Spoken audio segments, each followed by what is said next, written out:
everyone, this is Monica and I heartily welcome to all of you to my YouTube channel that is Subject English. Guys, पिछले videos में मैंने preposition start कर दिया था, अब उसके आगे से यहाँ कंटिन्यू करेंगे। 11th प्रीपोजिशन देखते हैं, एट और इन। एट का यूज़ कहाँ होगा? छोटी जगहों के लिए होता है।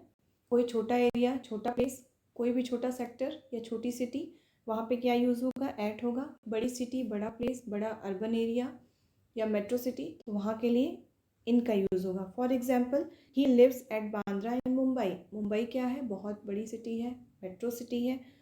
इसके अलावा भी कोई बड़ी जगह होती तो वहाँ हम क्या लगाते? इन लगाते। बांद्रा मुंबई में एक छोटा सा पोर्शन है तो वहाँ के लिए क्या यूज़ होगा? एट यूज़ होगा। बांद्रा नहीं होता, कोई और जगह भी होती, कोई छोटी प्लेस होती जिसको हम जानते कि छोटी सिटी है, छोटा एरिया है, तो वहाँ पे भी हम क्या यूज़ करते? एट का यूज़ करते। तो वो मुंबई में रहता है, बांद्रा में। ठीक है, कंडीशन देख लेते हैं। On the tree, on the tree, अगर कोई चीज़ पेड़ पर ही है, पेड़ पर ही रहती है, तो वहाँ पे हम क्या यूज़ करेंगे? इन का यूज़ करेंगे। इस बात का थोड़ा अटपटा लगेगा आपको, लेकिन आपने पढ़ा होगा। कोई चीज़ पेड़ पर ही रहती है, पेड़ पर ही वो सेटल्ड है, तो वहाँ पे हम क्या यूज़ करेंगे? इन का यूज़ करेंगे। कोई चेयर है जिसमें हत्थे लगे हुए हैं, यानी आर्म्स लगे हुए हैं। आपने देखा होगा आर्म्स वाली चेयर्स आती हैं या बिना आर्म्स वाली भी आती हैं। तो अगर कोई आर्म वाली चेयर यूज़ करता है, हत्थे लगे वाली चेयर यूज़ करता है, या उस पर बैठता है या उसको यूज़ करता है, तो वहाँ पे हम क्या यूज़ करेंगे? वहाँ पे हम इन का यूज़ करेंगे। अगर उसमें हत्थे नहीं लगे, उसमें आर्म्स नहीं लगे, तो वहाँ पे इन का यूज़ उस चेयर के लिए नहीं करेंगे। डोर और विंडो के लिए एट का यूज़ होता है। इसको मैं ऐसे ही समझा देती हूँ, at the door, at the window, at the door, at the window. इसको आप लर्न कर लीजिए या माइंड में सेट कर लीजिए। कोई मीटिंग प्लेस आपने डिसाइड की है किसी से, कोई मीटिंग की बात अगर हो रही है, तो you can meet at the hotel. तुम होटल में मिल सकते हो। तो उनका मीटिंग पॉइंट क्या है? मीटिंग पॉइंट क्या है? होटल है। तो वह हमने क्या लगाया मीटिंग पॉइंट के पहले? एट का यूज़ किया। If someone is traveling and stayed for some time in any large urban area or metro city, in that kind of sentence we will use at. Guys, इसमें ये बता रहा है कि सपोज करिए कि आप कहीं जा रहे हैं, कोई आप मुंबई जा रहे हैं, मुंबई जाने के साथ साथ या मुंबई जा रहे हैं, या फिर आप सपोज करिए कि किसी भी जगह पे जा रहे हैं और रास्ते में जब आपकी जो जर्नी चल रही है, उस जर्नी के बीच में आपकी ट्रेन, आपकी खुद की व्हीकल या फिर आपका कोई भी प्राइवेट जो भी इससे आप जा रहे हैं, आपने थोड़े टाइम के लिए स्टे लिया, और जहाँ पे आपने स्टे लिया है 2 घंटे के लिए, 10 मिनट के लिए, 5 मिनट के लिए रुकती है ना आपकी ट्रेन, कभी भी कहीं जा रहे होते हुए, किसी व्हीकल से जा रहे होते या कुछ भी, थोड़ा रेस्ट करते हैं फिर चलते हैं, ऐसी कंडीशन पे आप कभी कभी आते होंगे ऐसी सिचुएशन में।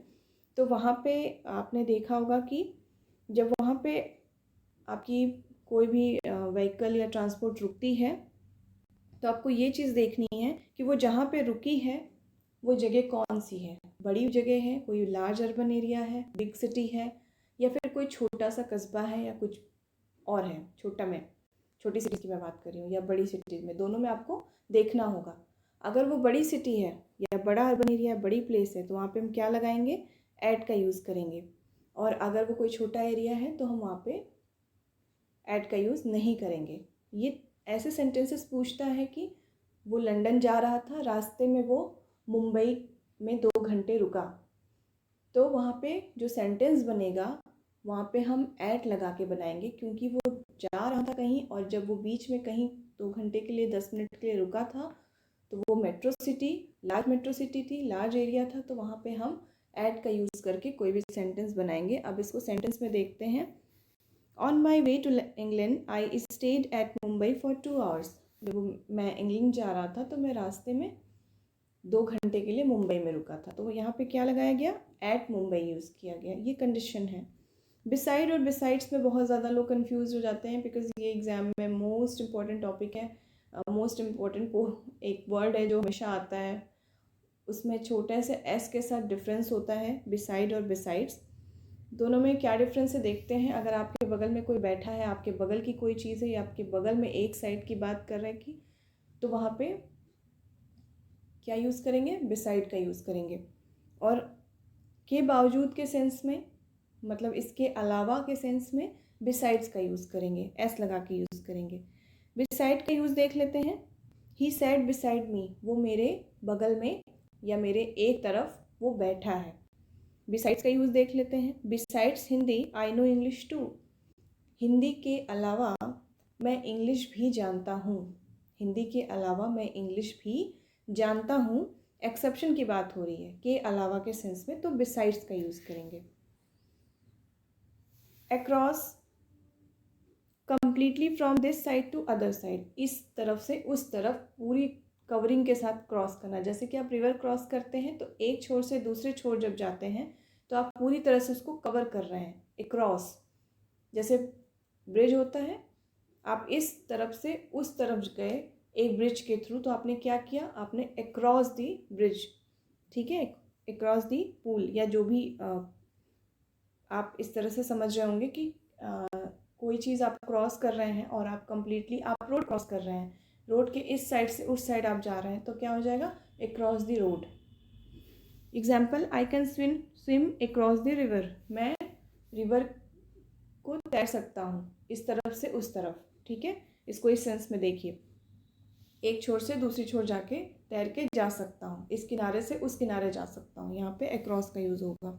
In spite of, despite, in spite of और डिस्पाइट दोनों एक ही सेंस में है, के बावजूद के सेंस में, दोनों में से कोई भी यूज़ हो सकता है। They express the contrast between the two things, ये दो चीज़ों के बीच का कंट्रास्ट बताती है। कंट्रास्ट का मतलब क्या होता है, आपने वाइट शर्ट पहनी है, ब्लैक पैंट पहनी है, तो ब्लैक पैंट पहनी है या फिर वाइट शर्ट पहनी है, तो दोनों एक दूसरे के क्या है, कंट्रास्ट है।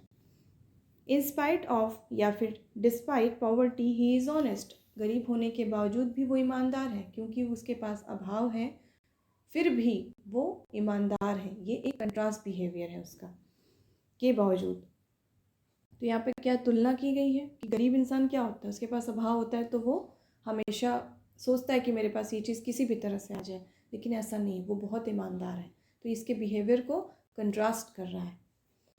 थ्रो, यहाँ पे थ्रो फेंकने वाला थ्रो नहीं है, वो THROW होता है जो फेंकने के लिए यूज़ होता है, यहाँ पे थ्रो है यानी मीडियम या माध्यम। अब आप हमेशा यूज़ होते होंगे द्वारा के सेंस में, बहुत सारे वर्ड हैं जो द्वारा को रिप्रेजेंट करते हैं, हिंदी में सबकी मीनिंग सेम होती है, बट आपको समझना होगा उनके यूज़ करने का तरीका। कोई भी चीज़ अगर आप तक आ रही है, कोई भी चीज़ है वो किसी माध्यम से हो रही है, कोई उसका माध्यम बन रहा है, तो वहाँ पे हम क्या यूज़ करेंगे, थ्रू। जैसे कोई न्यूज़ है वो आपके पास कैसे आती है रोज़ सुबह, या तो आपके मोबाइल के थ्रू आती है या कोई एप्लीकेशन के थ्रू आती है। आज के टाइम में जो लोग न्यूज़पेपर पढ़ते हैं, जो हार्ड कॉपी पढ़ते हैं, उनके लिए क्या है, न्यूज़पेपर के थ्रू उनके पास वो न्यूज़ पहुंचती है, तो वहाँ पे थ्रू का यूज़ किया जाता है, विद और बाई का यूज़ नहीं किया जाता, वहाँ पे थ्रू का यूज़ किया जाता है। ये आपको हमेशा समझना होगा, माध्यम हमेशा थ्रू लेके आता है। I got this news through Mohan, मैंने ये न्यूज़ पाई किसके द्वारा, मोहन के द्वारा, मोहन लेके आया था वो न्यूज़, तो वहाँ पे हमने क्या यूज़ किया, माध्यम होने की वजह से थ्रू का। He comes through a forest, वो आया, वो आता है कैसे, क्या माध्यम है उसके आने का, थ्रू फॉरेस्ट, जंगल के माध्यम से। बियॉन्ड, बियॉन्ड का यूज़ कहाँ किया जाता है, जो आपके बहुत से बहुत ऊपर हो, जिसको आप इमेजिन भी नहीं कर सकते, जिसे कहते हैं ना बियॉन्ड द स्काई, आसमान से भी ऊपर। अब ये कोई ये पॉसिबल है, ये चीज़ आपके हाथ में है, ये चीज़ बिल्कुल नहीं है। तो जो फार्दर अलोंग हो, जो इतना दूर हो, जो आपके रीच में ही ना आए, जैसे to spend 1,000 rupees in is beyond my pocket, 1,000 रुपये खर्च करना मेरे पॉकेट से भी के बियॉन्ड है, ऊपर है, मतलब उसके पास इतना है ही नहीं, वो लाएगा कहाँ से, तो वो 1,000 रुपये खर्च ही नहीं कर सकता है। तो बियॉन्ड पॉकेट मतलब जो आपकी रीच से भी दूर हो, बहुत ऊंचाई पे हो, ऊंचाई इन द सेंस कि वो वाली ऊंचाई नहीं, एक एब्स्ट्रैक्ट की मैं बात कर रही हूँ, एब्स्ट्रैक्ट मतलब जो दिखता ना हो, इमोशन में भी जो आता है आपके, ऐसी ऊंचाई की मैं बात कर रही हूँ जो आपकी बहुत से दूर हो, चाहे मेंटली, फिजिकली, इमोशनली, कैसे भी। Guys I think it's enough for today, और हम अपने अगले वीडियो में प्रीपोजिशन कंप्लीट करेंगे। So thank you, have a nice day.